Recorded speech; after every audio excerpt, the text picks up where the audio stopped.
You pick up your phone. You just plan to check one quick message or look up that one little thing. But then you finally look up from the screen and realize a huge chunk of your afternoon has vanished. Or maybe you close an app and instead of feeling entertained, you just feel drained. You started scrolling because you were bored, but ended up comparing your life to everyone else's.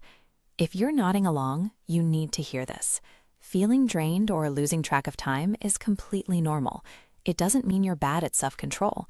It means you have a powerful brain that's reacting exactly the way it was built to. These apps are designed to grab your attention. They feed your brain a constant stream of new things. They use instant feedback. When you see likes and comments, your brain gets a satisfying reward right away. That design leaves you wondering, what's coming next? What else might I see if I swipe one more time? Every new notification is a tiny surprise. Your brain sees this as a game it wants to play. Even though these apps are engineered to keep you playing, you still have the power to decide the rules. Think of your social media feed like your own bedroom. You're the one who gets to decorate it. You wouldn't fill your actual room with stuff that makes you feel stressed or sad. You fill it with things you love, the things that make you feel comfortable. Your digital feed works the same way. You can choose to fill your screen with things that make you laugh or feel good about yourself. To start, try the before and after check. Before opening an app, pause. Ask yourself, how do I feel right now?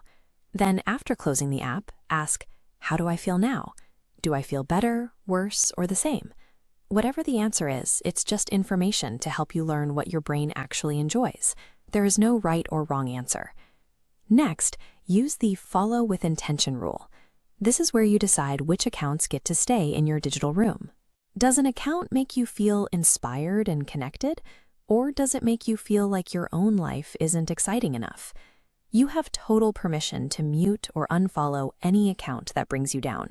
It isn't being mean, it's being kind to yourself. Our third skill helps with that feeling that the scroll could go on forever. We call this tool the stop signal. You create a clear boundary before you even start. Maybe you decide to watch only one video, or you set a 5-minute timer. When that timer goes off, you're done. By checking your feelings and picking who to follow, you protect your brain and keep the scroll from just taking over. When you use these skills, you stop moving on autopilot. You're the one in the driver's seat, making the choices. Social media is a tool, much like a paintbrush. A paintbrush doesn't decide what to paint. The person holding it does. You are the artist, and you are the one in charge of your digital canvas. Use these skills to build a space that works for you, and never forget who is actually in control.